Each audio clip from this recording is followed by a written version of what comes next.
دین کی معلومات کے لیے چینل کو سبسکرائب کریں۔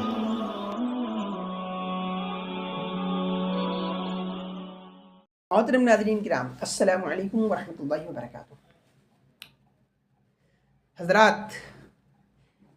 ایک مسلمان کے لیے کسی بھی کام کو اختیار کرتے وقت یہ دیکھنا بے حد ضروری ہے کہ وہ کام جائز ہے یا ناجائز، حلال ہے یا حرام۔ لہٰذا اگر کوئی مسلمان کوئی کاروبار اختیار کرتا ہے یا کوئی جاب حاصل کرتا ہے تو اس کے لیے اس کے نفع کو دیکھنے سے پہلے یہ ضروری ہے کہ وہ یہ دیکھے کہ وہ حلال ہے یا حرام، جائز ہے یا ناجائز۔ اس لیے کہ اللہ تبارک و تعالیٰ نے قرآن پاک کے اندر مسلمان کو حلال کھانے کا حکم دیا ہے۔ اللہ نے فرمایا ہے یا ایھا الذین آمنوا کلوا من طیبات ما رزقناکم، اے ایمان والو کھاؤ ان پاکیزہ حلال چیزوں میں سے جو ہم نے تم کو دی ہیں۔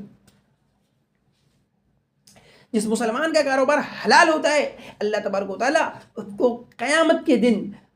نبیوں، صدیقین اور شہداء کے ساتھ اٹھائے گا، جیسا کہ نبی کریم صلی اللہ علیہ وسلم نے ارشاد فرمایا التاجر الصدوق الامین مع النبیین والصدیقین والشہداء، کہ امانت دار، دیانت دار، سچا تاجر قیامت کے دن نبیوں کے ساتھ، صدیقین کے ساتھ، شہداء کے ساتھ اٹھایا جائے۔ حلال کاروبار کرنے والا اپنا پیسہ جہاں بھی خرچ کرتا ہے،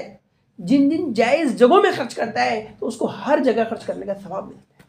حتیٰ کہ وہ اپنی بیوی کے منہ کے اندر اگر لقمہ ڈالتا ہے تو اس پر بھی اس کو ثواب ملتا ہے۔ جتنی بھی جائز جگہوں میں وہ پیسہ خرچ کرے گا اس کو ثواب ملے گا،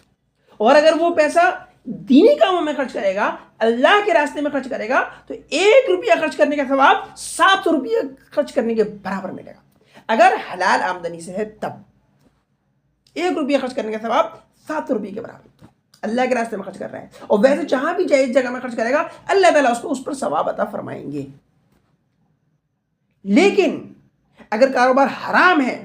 آمدنی حرام ہے، ناجائز ہے، تو پھر اگر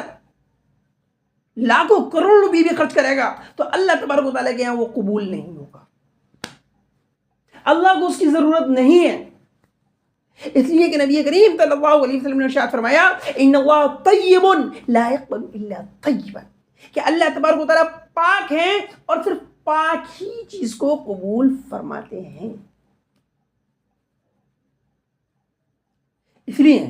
ہم میں سے ہر مسلمان کو اپنی آمدنی کے حلال ہونے کی، جائز ہونے کی بے حد فکر کرنی چاہیے۔ اگر ہماری آمدنی حلال اور جائز ہے تو ہم جہاں بھی خرچ کریں گے جائز جگہوں میں ہمیں اس پر ثواب ملے گا، اور اگر آمدنی حلال نہیں ہے، حرام ہے، تو اگر ہم نیک کاموں میں بھی خرچ کریں گے تو ہمیں اس کا کوئی ثواب نہیں ملے گا۔ وآخر دعوانا ان الحمد للہ